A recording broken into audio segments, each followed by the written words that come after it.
The night in Chelyabinsk didn't begin with violence, it began with tension. The kind that only exists when two elite amateurs turned professionals enter a ring, knowing their careers are measured not just by wins, but by how those wins come. Andrey Stotsky walked first with the quiet confidence of a hometown fighter who had already lived several boxing lives before this one.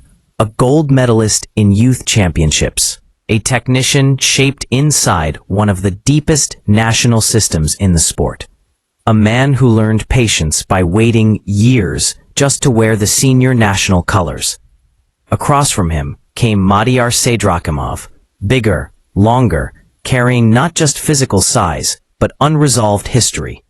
A silver medal at the Asian Championships, a lost Olympic pathway, and the bitter reality that someone else had taken the spot he once believed was his. This wasn't simply Russia versus Uzbekistan. It was rhythm versus force, deception versus discipline, early comfort versus late consequence. Cruiserweight magnifies everything. Mistakes hurt more, patience is punished less quickly, and ego can quietly sabotage defense. From the opening bell, the story announced itself clearly. Stotsky upright, hands low, shoulders loose, inviting fire with a calm that felt almost disrespectful, while Saydrakhimov approached with stiffness, searching for a target that refused to stay still. The crowd responded to every slip, every half step back, every short counter, as if they were witnessing mastery, and in those early moments, mastery is exactly what it looked like. Stotsky wasn't running, he was conducting, drawing attacks just close enough to make them miss, then answering with punches so economical they barely registered until the sound came back from the leather. Saydrakhimov tried to establish his jab, tried to impose his reach, but found himself reacting instead of leading, chasing instead of commanding. And in boxing, nothing is more dangerous to a powerful fighter than being made to feel powerless early. The illusion began to settle in that this was Stotsky's fight, his rhythm, his stage. But fights at this level are rarely decided by the opening act. They are decided by who adapts when the first plan fails. And beneath the surface of frustration, Saydrakhimov was learning, storing information with every miss, every counter, every second he spent failing to land clean. What the crowd saw as confidence, what Stotsky felt as control, was quietly becoming a pattern, and patterns in boxing are meant to be broken.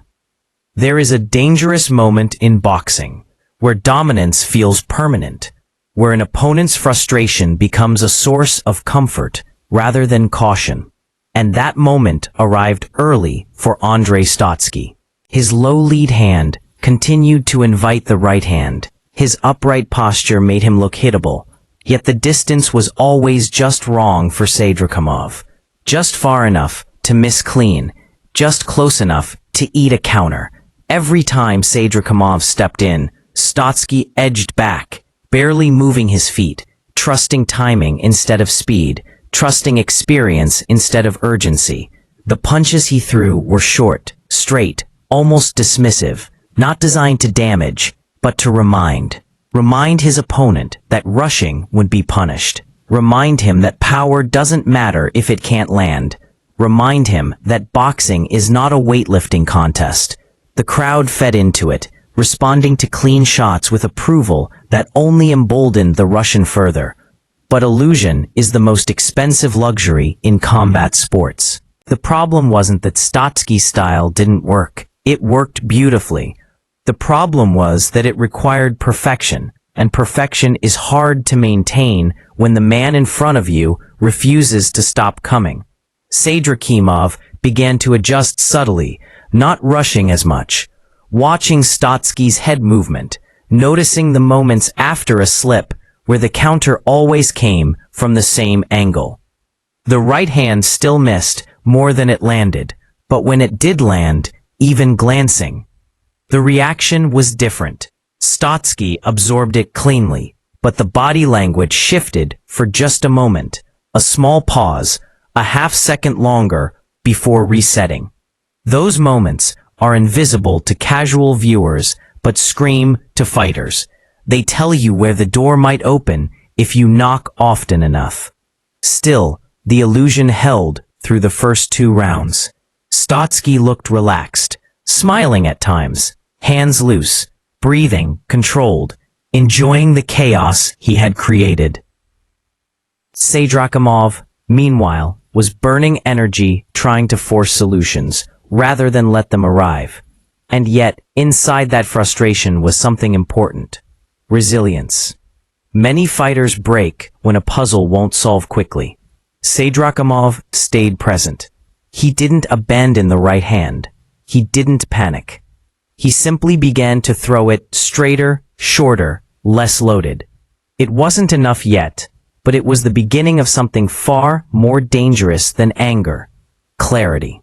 The illusion of safety still belonged to Stotsky.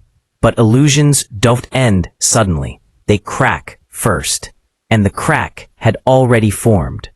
The 3rd round marked the subtle turning point that so many fights hinge on. Not the moment the tide visibly turns, but the moment the losing fighter realizes the fight is still winnable. Saydrakhimov stopped chasing highlights and started chasing position. Instead of leaping in with wide overhands, he shortened the trajectory of his right hand, keeping his feet under him, allowing the punch to arrive before Stotsky could complete the slip and counter sequence he'd relied on early. The first clean, straight right didn't drop Stotsky, didn't even visibly hurt him, but it landed flush, and that alone changed the dynamic. Stotsky's rhythm stuttered just slightly, not enough to alarm the corner or the crowd, but enough to register internally. From that moment, the fight began asking him different questions. Could he keep baiting when the bait started getting eaten? Could he maintain low hands when the straight right was finding the gap? Could he continue trusting reflexes as fatigue crept in? Saydrakhimov, sensing the shift, began to press more deliberately. Not recklessly, deliberately. He stepped in behind the jab, leaned slightly to his right to line up the cross, and forced Stotsky to react, rather than dictate. The punches grew heavier. Blood began to appear, first faintly, then more clearly, evidence that contact was no longer incidental. The herky-jerky rhythm that once confused Saydrakhimov now started to cost Stotsky fractions of a second, and at cruiserweight, fractions of a second matter.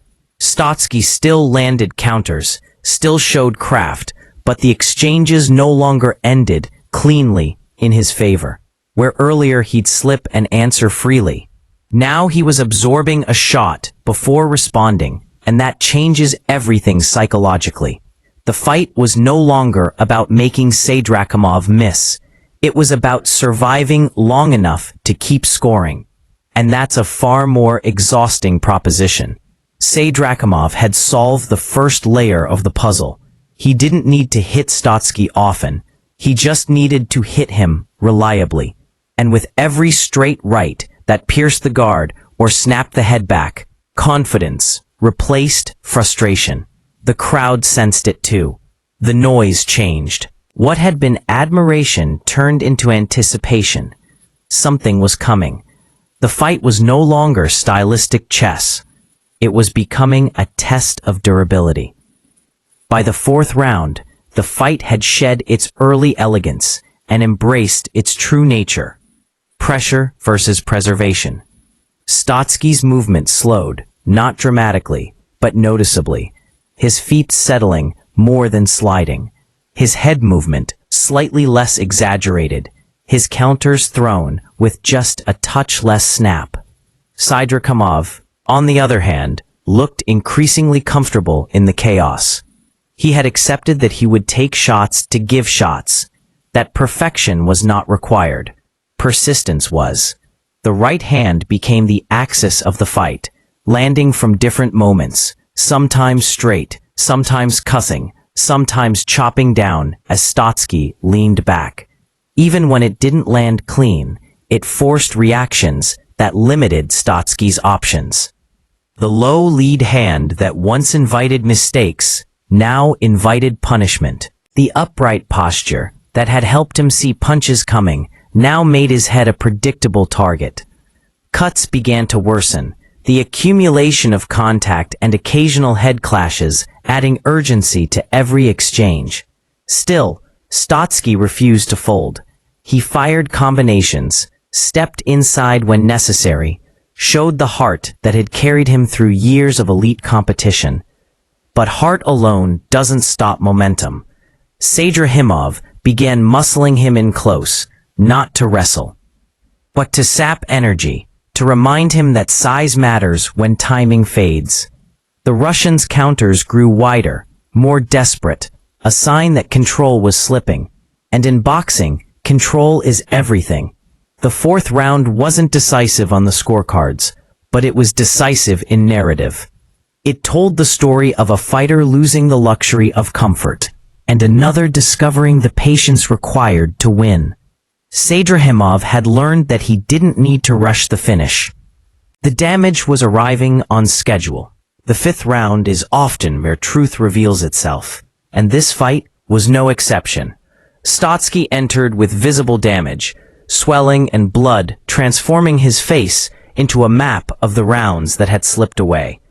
More importantly, the confidence in his posture had changed. The bait was no longer playful. It was cautious. His hands rose slightly. His reactions became more defensive than provocative.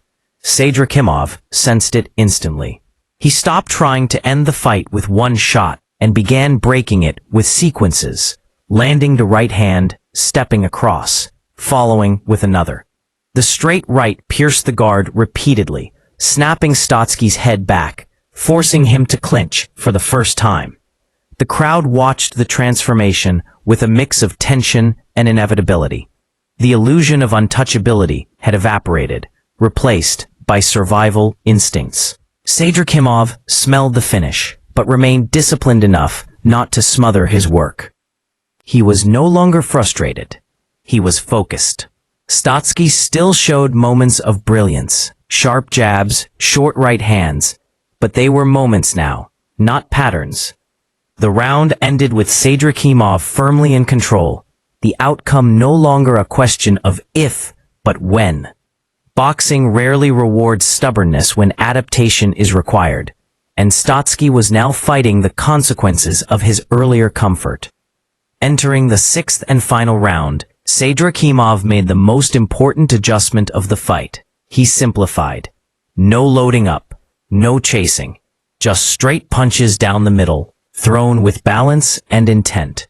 Stotsky, visibly compromised, tried to summon one last surge, but the damage was too deep, the reactions too slow. The right hand landed again, heavier now, snapping the jaw, buckling the legs.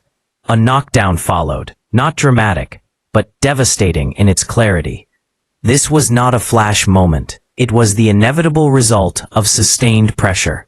The referee watched closely, understanding the danger. Stotsky rose, brave but unsteady, the warrior instinct pushing him forward, even as the body resisted. Saydrakhimov closed the distance carefully, landed again, and the referee intervened, ending the contest before courage turned into tragedy. It was the right decision. The fight had been decided long before the stoppage. This fight turned not because Stotsky lacked skill, but because his style demanded a margin of error that no longer existed once Saydrakhimov found the straight right. Awkward fighters live on timing and illusion, but once pressure collapses the space they need, the cost of every mistake doubles. Saydrakhimov didn't win by overpowering early. He won by outlasting the deception. He accepted discomfort, learned the rhythm, and exploited the structural flaws that low hands and upright posture eventually reveal. This is boxing in its purest form. Adaptation rewarded, stubbornness punished. Psychologically, this was a study in composure. Stotsky enjoyed early dominance, but perhaps trusted it too much. Saydrakhimov endured early frustration without abandoning his identity. When the tide turned, their reactions diverged sharply. One tightened, the other relaxed. Confidence must be backed by adaptability, or it becomes vulnerability. The stoppage wasn't a collapse of will, it was the accumulation of reality. Stotsky showed courage throughout, absorbing punishment that would have broken many. Saydrakhimov showed growth, learning mid-fight how to dismantle a complex opponent. These are the fights that shape careers far more than easy wins. Both fighters left changed. This fight will be remembered, not for the knockdown, but for the lesson it teaches every boxer watching. Styles don't win fights alone. Adjustments do. Illusions fade. Fundamentals endure. And pressure, applied patiently and correctly, always finds its way home.